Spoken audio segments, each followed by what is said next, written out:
So I want to do a video on the Jeep versus the Nissan, and what are some of the differences, what are the pros, what are the cons, what are things that I wish the Jeep had, what are things I wish the Nissan had, what are some of the things I really like about the Jeep, and what are some things I really like about the Nissan. So I've had the Jeep since 2021, and it's undergone a few different transitions, I would say.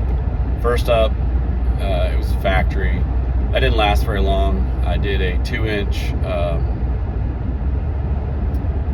lift on it and then added 37s. And that made a world of difference in terms of off-roading and its capabilities, which I thought. And as I went along, I decided that, I wanted a little bit bigger lift.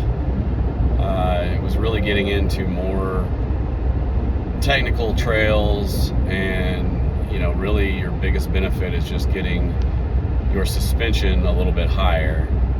So I added the Clayton 3.5-inch overland lift, and also did that for a couple reasons. One, the factory Rubicon suspension was really sagging in the rear due to all the added weight of overlanding. Rooftop tent, a roof rack, a refrigerator in the back, fridge slide, and then just that recovery gear and different things back there. So first up, I added a airbag system, which worked really well, but then that really takes away from your rear articulation when off-roading and going through ruts and dips and things.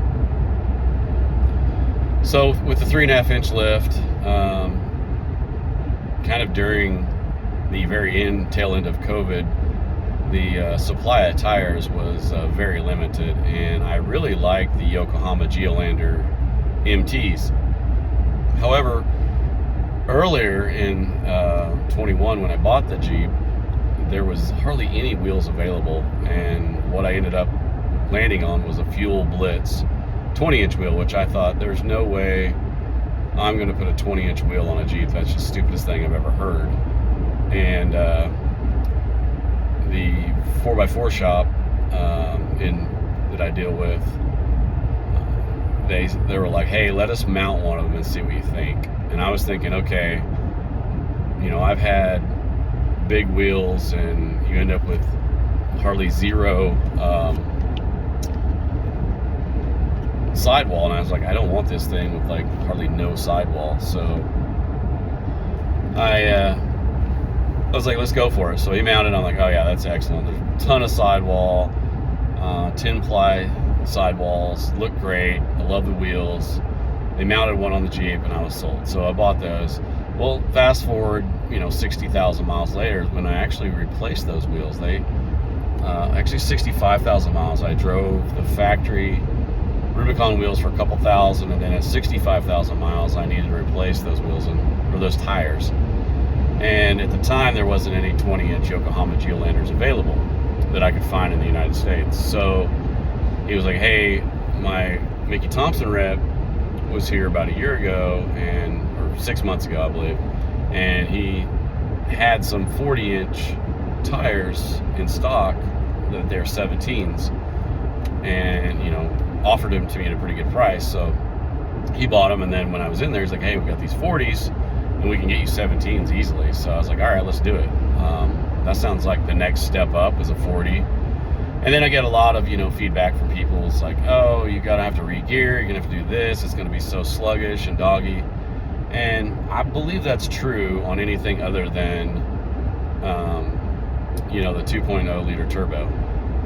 Because if you have the 3.6, I think the diesel you'd be fine, but everyone that even goes up to like a 37 with this V6 says they really lose a lot of power, and fuel economy goes down dramatically. And I didn't see either one of those things. Fuel mileage went down, but it was already going down when I put a box of a rooftop tent on top and things like that. So anyways, so I started running the 40s, and really liked them. And then we're out on one of the many trips across country with one of my good friends that has a Nissan Xterra, and every obstacle I go on, he's doing it too on, like, I think it's like 32-inch tires, maybe 31s. Barely any lift at all, and just has a rear locker. So I was like, man, this thing is like super capable, and everybody has a Jeep. Like, Jeeps are everywhere, and I kind of want to do something a little bit different. I want to, challenge myself with the rig, and I've always liked SUVs, and I had a Nissan Pathfinder, so I was like, hey, this sounds like the greatest thing. Like, low cost for the vehicle. I could get one, 10 years old with about 100,000 miles at a good price, and I started searching for a Pro4X. Well, the problem was trying to find one where it had either 0 to no rust underneath, because I knew that I was going to be replacing some of the suspension, if not all the suspension. So the Xterra comes along with some really cool things, like the fact that you can Titan swap it, meaning you can swap the factory Xterra suspension, front and rear, for a Nissan Titan, because they are built on the same frame as a Nissan Titan. And I was like, that's really cool, and it's not super expensive to do. I mean, you can do it budget-wise, or you can do it as expensive as you want to do it. So that kind of intrigued me, and I decided, you know what, I want a different vehicle. I like a little more space, and I just want a different vehicle. I've wheeled in the Jeep. I want to try something a little bit different, so I found a Xterra, purchased it, and at the same time, we were planning a trip that we just got back from a few weeks ago to go to New Mexico and Arizona. I'm like, I want to take this rig out there. Well, the bad thing about Nissan Xterra is they're not in production anymore, so there's not a lot of people out there building aftermarket parts for them. And if they do, it's not like something you're going to order from, Extreme Off-Road or whatever the Jeep places are. You can order things and, have them in 2 or 3 days, or go to Amazon. No, you're going to have to go to someone like Z1 or All Dogs Off-Road, or some specialty shop that has Xterra parts, and they're not necessarily going to be in stock, and there's going to be a lead time. So long story short, I scrambled and got all the parts and pieces, and I reached out to one of the other local shops that did the lift kit on my Jeep, and I asked him, I said, hey, would you be interested in doing this Titan swap? And I think he was a little apprehensive. At the same time, I was thinking I needed to do a body lift, so I know that really, he was like, I don't really want to do a body lift. And so I reached out to him again. He said he could do it, but it'd be a couple weeks. And I'm like, I don't have a couple weeks. So I'm like, I'm going to do this. I'm going to do the full Titan swap. And I ended up ordering all the parts, and it took a little bit. They sent me by accident, they sent me the wrong CV axles for the front. I needed Titans, and they sent me the V8 Pathfinder extended ones. And anyways, I got everything, and I decided just to tackle it. It took me about a week, working in the evenings on it. I think I had about 9 hours in it, and really what that was, and I decided at the same time also that I was going to do what they consider more of a full Titan swap. That's where you swap the front differential for one out of a Titan, which is an M225 versus the Xterra's R180, which gives you a lot heavier duty CV axles, and the CV axles don't have splines that go into the differential. They have a bolt pattern similar to what you would see on your drive shaft. So if you've seen some of the videos, Titan swap is changing out the lower control arms, the shocks and the coils, inner and outer tie rod ends. You got to extend your brake lines because you're getting a lot more you're really doubling the amount of articulation that you have, along with removing your front sway bar. In the rear, it's lift shackles, new leaf springs, new shocks in the rear, more extended shocks, and then again you're going to extend your brake lines. And going with the full Titan swap, I did swap out the front differential to the Titan differential. And all that work is not necessarily hard, but there are a lot of things you got to do. Once you get done, you got to bleed the brakes. There's a lot of, you got to get all realigned, and there's a lot of work that goes into it, but it's not anything anyone can't do. So all of that said, I ended up with a Nissan Xterra with a 4-inch lift on 35-inch tires. And then I did a lot of other, overlanding things. I added a roof rack, rooftop tent, built a storage system in the back. And that's pretty much the extent of it. I did add a few other little things like a switch pod and a air compressor under the hood. But so I wanted to take that out, and I wanted to hit, we were going to hit Jeep badge trails and the same level of trails that I would take the Jeep on. So here's the pros and cons, right? So the Jeep, I'm going to say right now, as it sits, is a more capable vehicle. And I would only say that, one, because you've got easier ability. Now on the Xterra, I had to chop the fenders and to give them enough room for the wheels to flex, articulate in the front.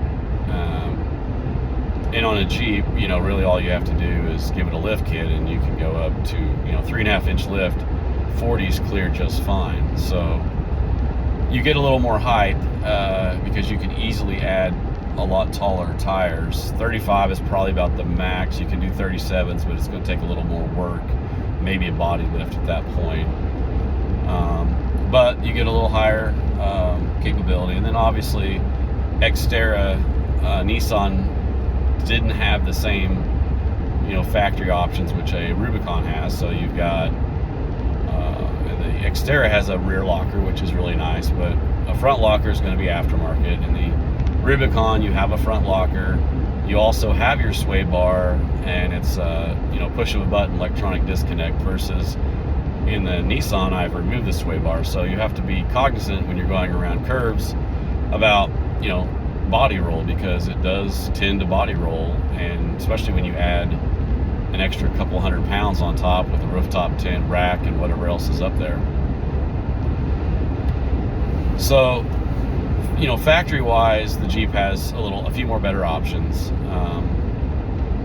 and then you've got there's the cosmetic side of the Jeep, which is being able to remove the top and doors, which is really fun. And that's not something that's, not saying you can't do it on a Xterra, it's just not built for that. So that's one of the things that's really cool about the Jeep, is being able to remove the top and doors.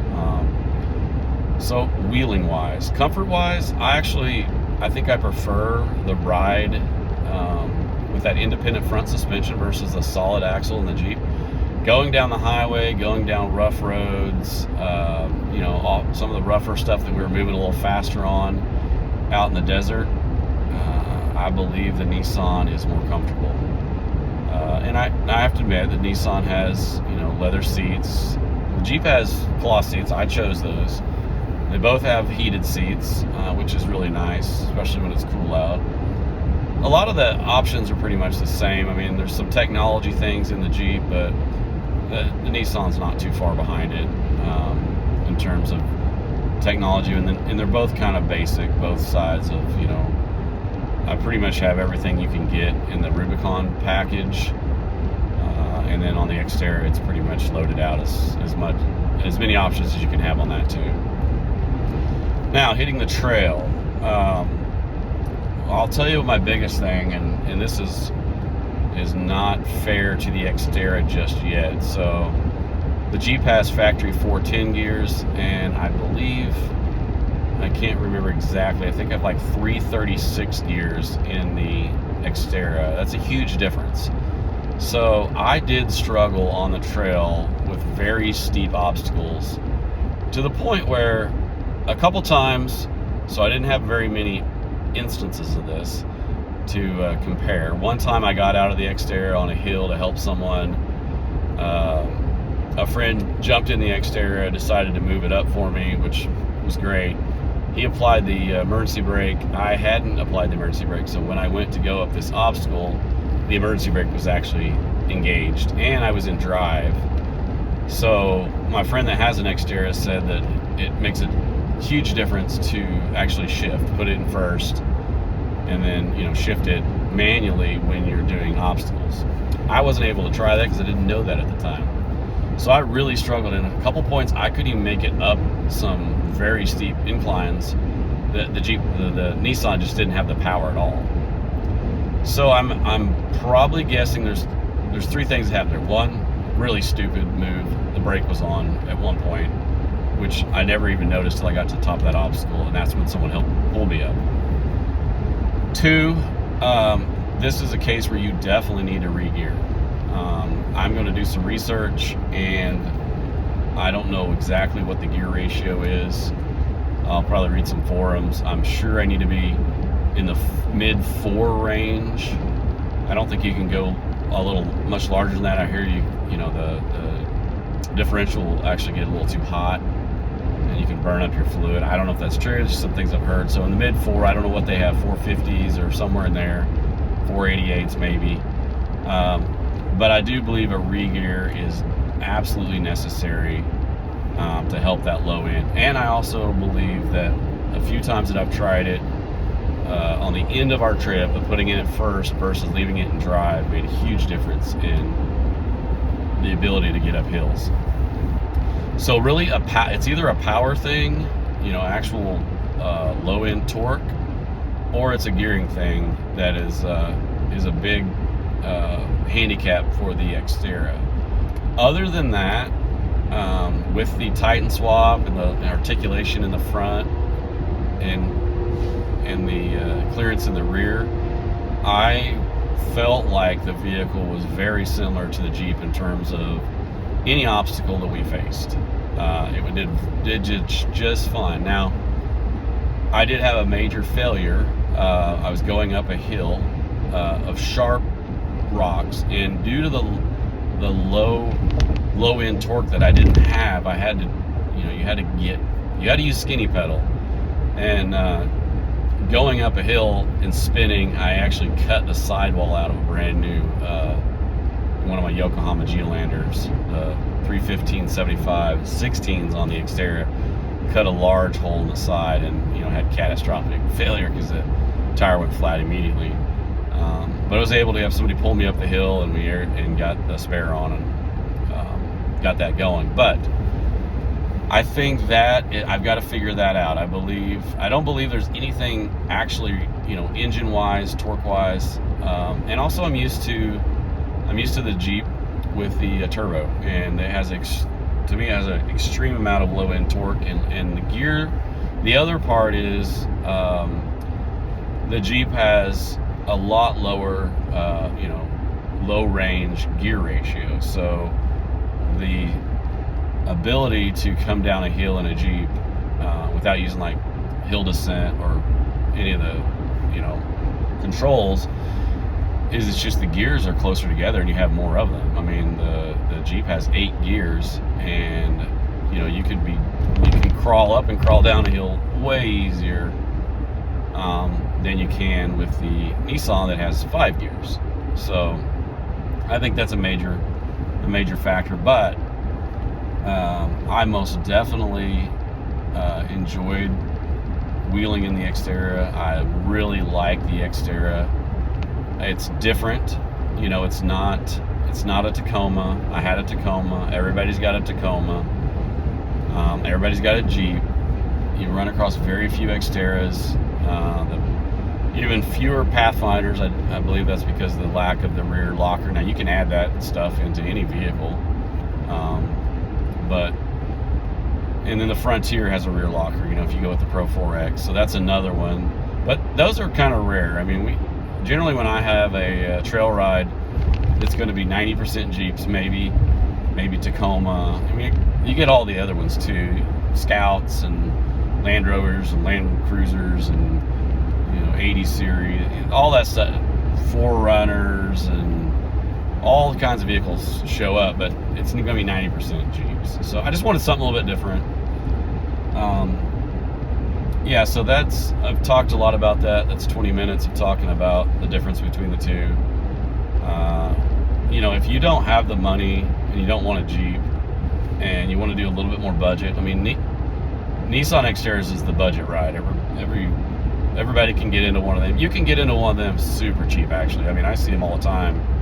You know, if you got a little bit of mechanical knowledge and you could potentially put a motor in one, I see them for $1,000 all the time with engine or transmission problems. You know, $1,000 plus, even if you put $5,000 into it, you know, even a new engine probably. I mean, a new engine's probably more than that. I don't know, but we're pulling an engine out of a junkyard or something. You're gonna be into a vehicle pretty cheap. And the other thing cool about the Xterra is not only can you swap the suspension and differential, you can also install the V8 engine out of the Titan, Armada, Pathfinder into the Xterra. So that's kind of the next step. I mean, that's where you get all the power. No doubt you're going to have a lot of power with that V8. I don't know that I'm going to get to that point with this vehicle. I think I would start with one with a bad engine. If I was going to donor of some sort and then put the V8 in, maybe buy a wrecked Titan and then, you know, get a Xterra that has a blown engine. And I'd probably, just because of what, you know, people talk about, I'd probably go to probably be one with a manual, just to be a little bit more fun. And it's giving you another gear, and I believe it would help you control your off-roading speeds and abilities too. But in summary, the Jeep is a little more capable. I'm sure every Jeep owner is going to, oh, it's way more capable. I don't believe that. I don't believe it's way more capable. It's a little more capable. The Nissan has really good breakover and approach angles. Got a good departure angle. You know, you can put 35s on it relatively easy. And there's all kinds of budget lifts. I mean, you don't even have to do a Titan swap. You can just stick with the thing about the Titan swap is, you know, it moves the front wheels out a few inches, I believe 3 inches. It doubles the amount of wheel travel that you have, so your articulation, which that's huge when you're off-roading, so you're not going into every obstacle and, you know, you're on 3 wheels. I was on 3 wheels a couple of times, but I mean, they were pretty tough obstacles. But most of the time when I thought that I'd be on 3 wheels, all 4 wheels were on the ground. Now the bigger, you know, if I did upgrade the gear ratio in those at the same time, I would add in probably electric front locker.